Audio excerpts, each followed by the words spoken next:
Pagkatapos matamaan ng atake ni matandang Lin Tianxiong, si Li Qing ay nakahiga pa rin sa lupa, nakalabas ang dila. Kung gusto mo ng tulong ko sa pagsasanay, sabi ni Lin Tianxiong, bibigyan kita ng dagdag na lakas para magsanay.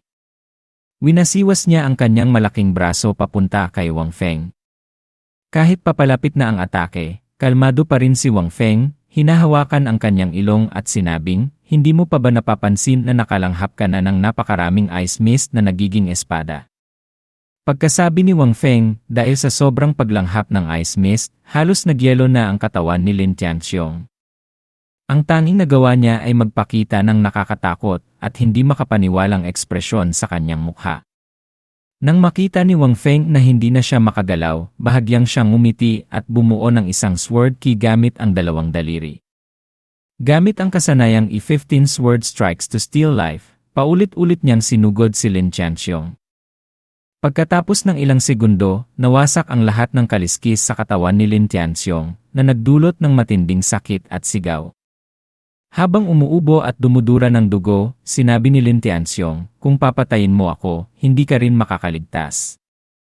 Tiyak na maghihiganti ang kamahalan. Ngumiti at umiling si Wang Feng. Hindi ko sinabing papatayin kita. Nagulat si Lin Tianxiong. Ano? Tumagilid si Wang Feng, ngunit pinapanatili ang kanyang tingin kay Lin Tianxiong. Ling Fiyu, ipinapaubaya ko siya sayo. Narinig ni Ling Fiyu ang tawag ng kanyang sect leader mula sa itaas ng gusali. Nagulat siya nang ipaubaya sa kanya si Lin Tianxiong. Pagkatapos ng ilang sandali, nakabawi siya at humakbang papunta sa taong pumatay sa kanyang buong pamilya. Tinitigan siya ni Lin Tianxiong, naggangalit ang mga ngipin. Ikaw si Ling Fiyu. Hindi ko akalaing buhay ka pa rin. Ang mga salitang iyon mula sa matandang iyon ay nagpagalit kay Ling Fiyu. Hinawakan niya ng mahigpit ang kahoy na baston sa kanyang kamay, halos durugin ito. Kung patay na ako, sabi niya, itinuturo ang madugong baston ni Lin Yunyi, paano ko papatayin si Lin Yunyi at makakapaghiganti sa Ling Clan? Kaya ikaw pala ang pumatay sa anak ko. Sinapo ni Lin Tianxiong ang kanyang mukha, nanginginig ang katawan. Ikaw, masamang supling ng Ling Clan.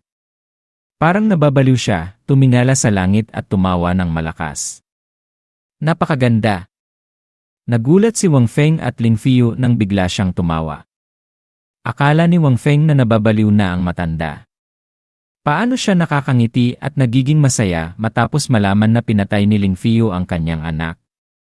Pagkatapos tumawa, tumingin si Lin Tianxiong kay Ling Fiyu at nagbabala, kahit gaano kasama ang kamatayan ko at ng aking anak, mas magiging miserable ang kinabukasan niyo. Kung papatayin niyo lang ako, maaaring may pagkakataon pang mabuhay ang Immortal Sect. Ngunit kung tatanggapin niyo ang babaeng si Ling Fiyu sa inyong sekta, tiyak na mamamatay kayong lahat. Lumuhod siya at itinaas ang kanyang mga kamay sa magkabilang gilid. Tiyak na mamamatay kayong lahat.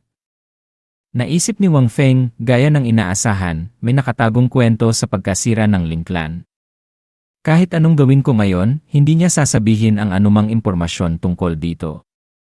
Naalala ni Wang Feng ang isang bagay at lumingon kay Daemon Xuanxia. Tama, si Daemon Xuanxia ay isang sikat na karakter mula sa Jiao Empire 1,000 years ago. Nakipaglaban pa siya sa Jiao Great Emperor, kaya malamang na alam niya ang ilang nakatagong impormasyon. Hihingan ko siya ng ilang impormasyon sa hinaharap. Hindi maintindihan ni Daemon Xuanxia kung bakit siya tinititigan ng sect leader, ngunit nagbigay siya ng isang thumbs up na nagpapakita ng kanyang suporta. Nanginginig ang kamay ni Ling Fiyu na may hawak na baston. Sect leader, sabi niya, madilim ang mukha, kaya ko bang patayin siya para makaganti sa aking pamilya? Hinawakan ni Wang Feng ang kamay ni Ling Fiyu, binibigyan siya ng lakas. Ano ang sinabi ko sa'yo dati? Hindi natatakot ang Immortal Sect sa kahit sino. Kung may paghihiganti, kahit na ang langit, kailangan mong maghiganti. Nilapitan niya siya, umiti, at dahan-dahang itinaas ang kanyang kamay na may hawak na baston. Kailangan mong patayin siya. Naiyak si Ling Fiyu. Ama, kung naririnig mo ako mula sa kabilang buhay, sabi niya, itinutusok ang kahoy na baston sa katawan ni Lin Tianxiong na nagbubuga ng dugo. Makakapagpahinga ka na ng payapa. Matapos siyang saksakin ng ilang beses, hindi na nakayanan ng baston ang lakas ni Ling Fio at nabali sa 2 piraso. Kahit masakit, nakangiti pa rin si Lin Tianxiong hanggang sa kanyang huling hininga. Bumagsak siya sa lupa, nakangiti pa rin. Matapos gamitin ang lahat ng kanyang lakas upang patayin si Lin Tianxiong, hinihinal si Ling Fio. Ngunit tinitigan niya pa rin ito ng may galit. Lumapit si Daemon Xuanxia kay Wang Feng at sinabi ang kanyang iniisip. Sect leader, kung mamatay si General Lin, hindi tayo papayagan ng Jiao Great Emperor. Umiti si Wang Feng nang may kumpiyansa. Ayos lang. Natatakot ako na sumuko ang Emperor. Paano magiging sikat ang ating immortal sect kung hindi tayo magpapakita ng lakas? Tuwang-tuwa siya sa kanyang performance, bibigyan niya ang kanyang sarili ng perpektong marka.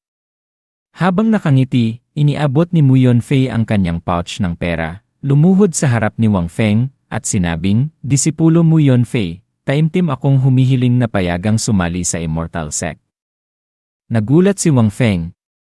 Paano mo nalaman ang patakaran ng aking sekta sa pagtanggap ng disipulo? Ngumiti si Mu Yunfei at itinuro si Li He na nakaupo sa itaas ng gusali. Itinuro po sa akin ni senior brother Li He. Dahil naiintindihan ni Mu Yunfei, walang sinabi si Wang Feng at tinanggap ang pouch ng pera. Nakatipid pa ako ng laway sa panghihikayat, naisip niya. Matapos tanggapin ang pouch, sinabi ng sistema, Congratulations, host. Nakatanggap ka ng isang hindi pangkaraniwang henyo. Gantimpala, 50,000 sec points at isang random summon opportunity. Nanlaki ang mga mata ni Wang Feng. Hindi niya akalain na ang sec points na makukuha niya sa pagtanggap kay Mu Yunfei ay mas mataas pa kaysa sa pagtanggap kay Li Qing, isang reinkarnasyon ng Xuan Emperor.